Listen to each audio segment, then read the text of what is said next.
Em Derry, a cada 27 anos, algo faminto acorda nos esgotos. Não é apenas um palhaço. É a pura personificação do medo que se alimenta da sua alma. E o único que pode pará-lo não são heróis, mas 7 crianças assombradas, chamadas de O Clube dos Perdedores. Esta é a história completa, épica e aterrorizante de Pennywise, a Coisa.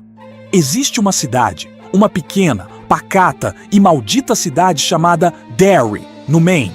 À primeira vista, ela é como qualquer outra. Casas de madeira, ruas arborizadas, o cheiro de mofo e folhas molhadas no ar. Mas Derry não é qualquer cidade. Ela é um imã, um farol de escuridão. E nas suas entranhas, nas profundezas de seus esgotos úmidos e frios, algo ancestral, maligno e faminto hiberna. A cada 27 anos, como um relógio de terror cósmico, essa coisa desperta.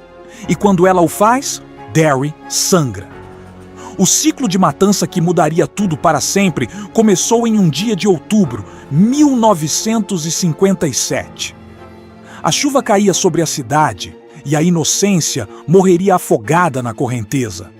Conheçam George Denbrough, um menino de 6 anos, vestindo uma capa de chuva amarela e feliz, com um barquinho de papel feito pelo seu irmão mais velho, Bill.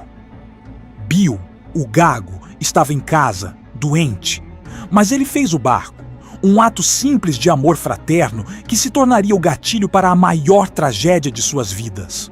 George seguiu o barco pela sarjeta até que ele desapareceu. E então, ele o viu, nossos esgotos, 2 olhos amarelos famintos brilhando na escuridão, um sorriso grotesco pintado em uma face branca e a voz, doce e sedutora, prometendo balões. Olá, George. Eu sou Pennywise, o palhaço dançarino. Pennywise, a personificação do medo. A criatura que se alimenta da carne, mas se sacia com o terror puro das crianças. O que aconteceu na próxima cena é rápido, brutal e impensável.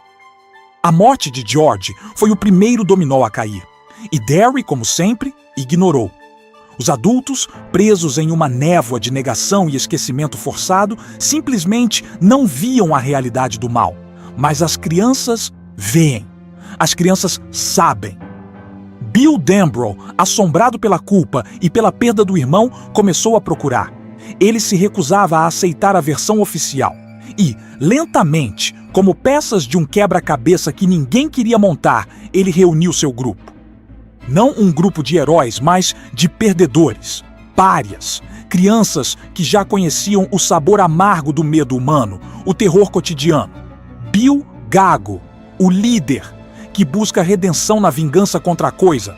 Richie Tozier, o boca de lixo, com sua metralhadora de piadas ruins, que esconde um medo profundo da solidão.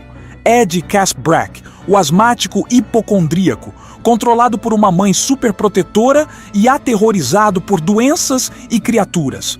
Ben Hanscom, o garoto novo, acima do peso, perseguido por bullies, mas com uma inteligência notável, especialmente sobre a história de Derry.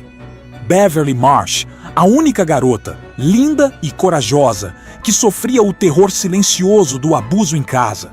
Ela temia o sangue e a escuridão. Stan Uris, o cético, o racional, que se recusa a aceitar o inexplicável, um medo que o assombra mais do que qualquer monstro.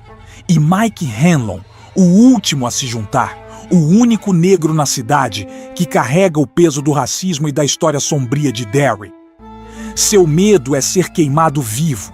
7 almas feridas, unidas não pela popularidade, mas pela dor compartilhada e pelo fato de que a coisa só pode assustar aqueles que já estão acostumados a viver sob a sombra do medo.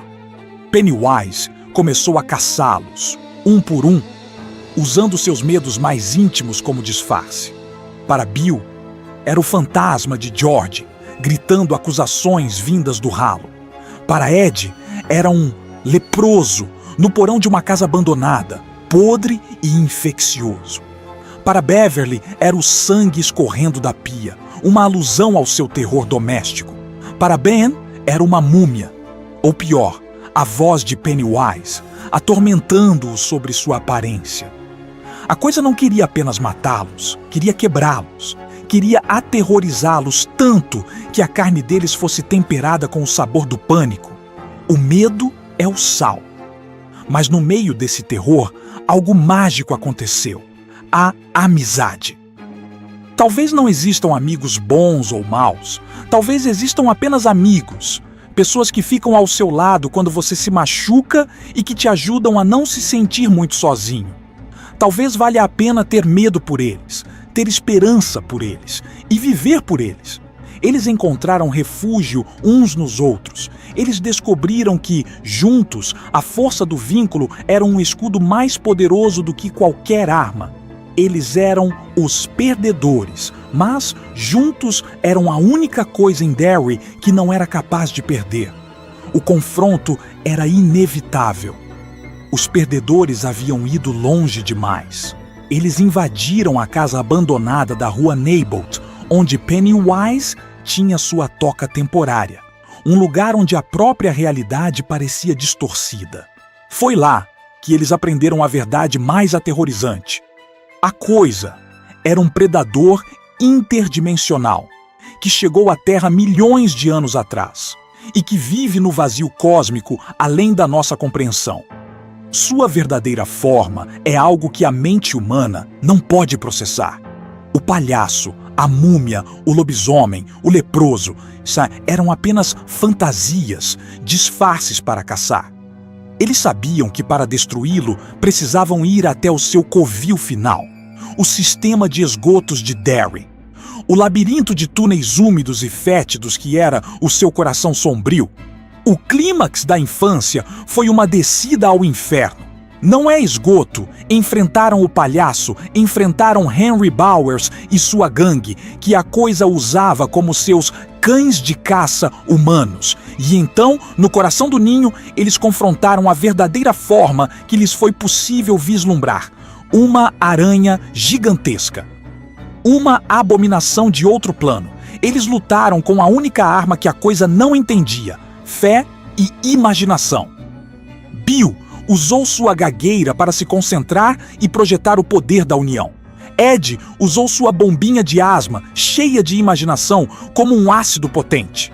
Ben usou sua coragem. Beverly, a sua pontaria. Eles feriram a coisa. A abominação estava derrotada, mas não morta.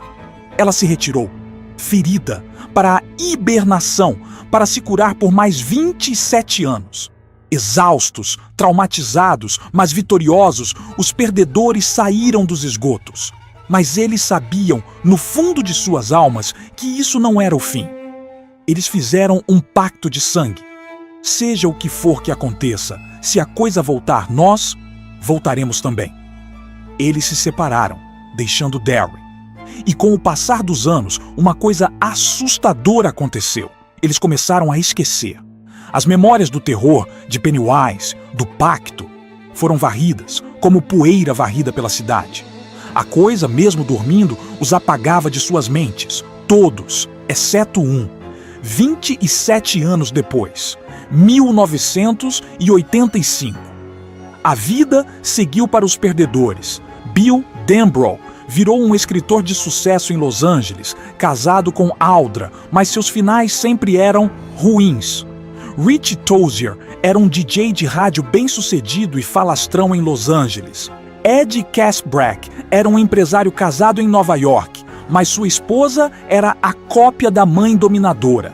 Ben Hanscom se transformou em um arquiteto magro e famoso, ainda buscando o amor de Beverly.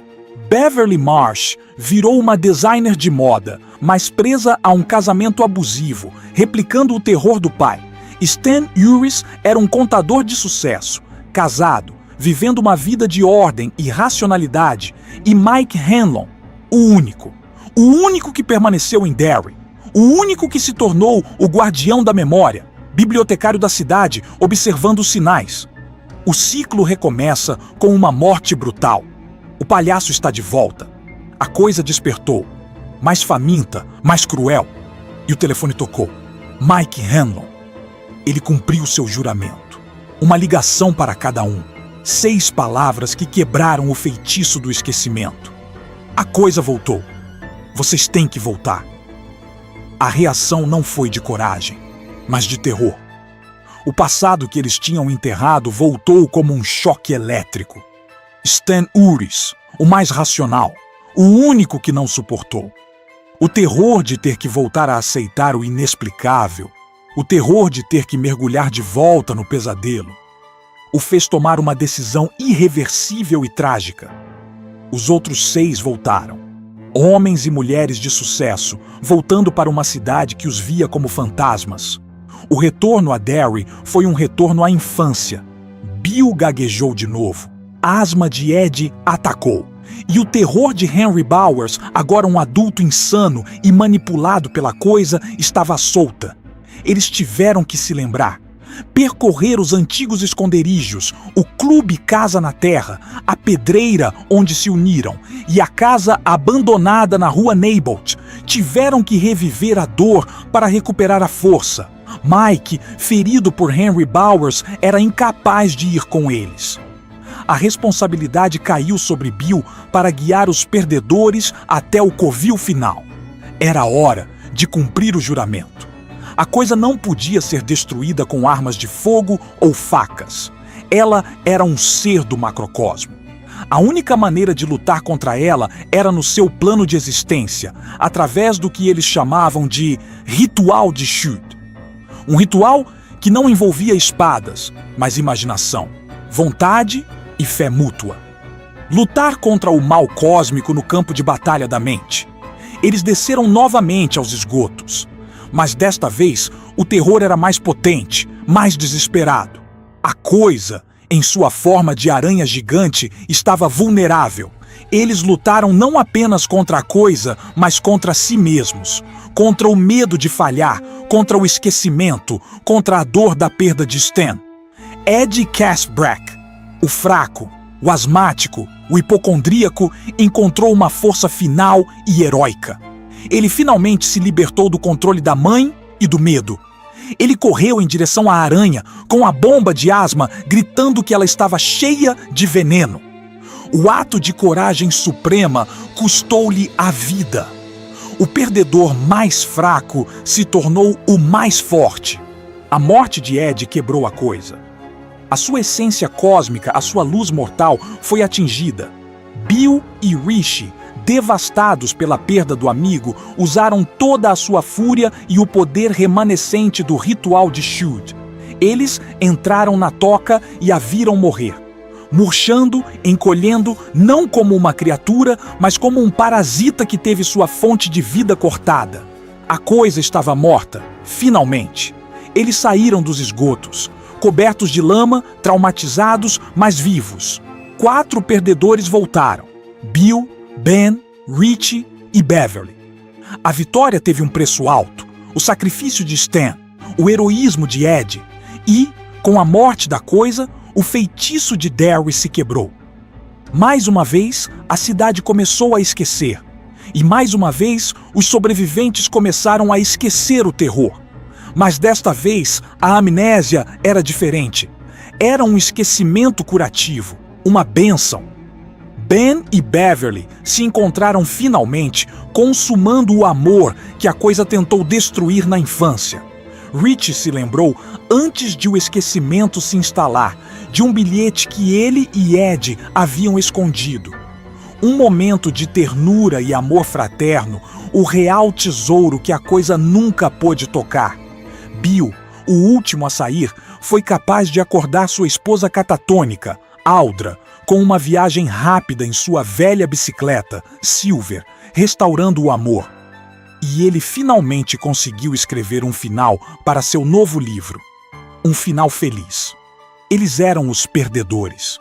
Eles tinham se tornado os adultos que estavam destinados a ser. E que não estavam destinados a ser. Eles tinham voltado para Derry e tinham cumprido o seu juramento. O pacto de sangue selado 30 anos antes. Eram um grupo de adultos, mas no fundo, continuavam sendo aquelas crianças. E a verdade era que, na luta contra o mal, isso era o bastante. Era tudo. A cidade de Derry voltou ao normal. As pessoas voltaram a esquecer o mal que as cercava. Mas a história de It, a coisa não é apenas sobre um palhaço. É sobre a inveja cósmica do mal pela simplicidade do amor humano. É sobre o terror de crescer, o horror do abuso, do preconceito, da perda. E, acima de tudo, é sobre o poder indestrutível da amizade. Pennywise se alimenta do medo, mas é destruído pelo vínculo. A coisa está morta.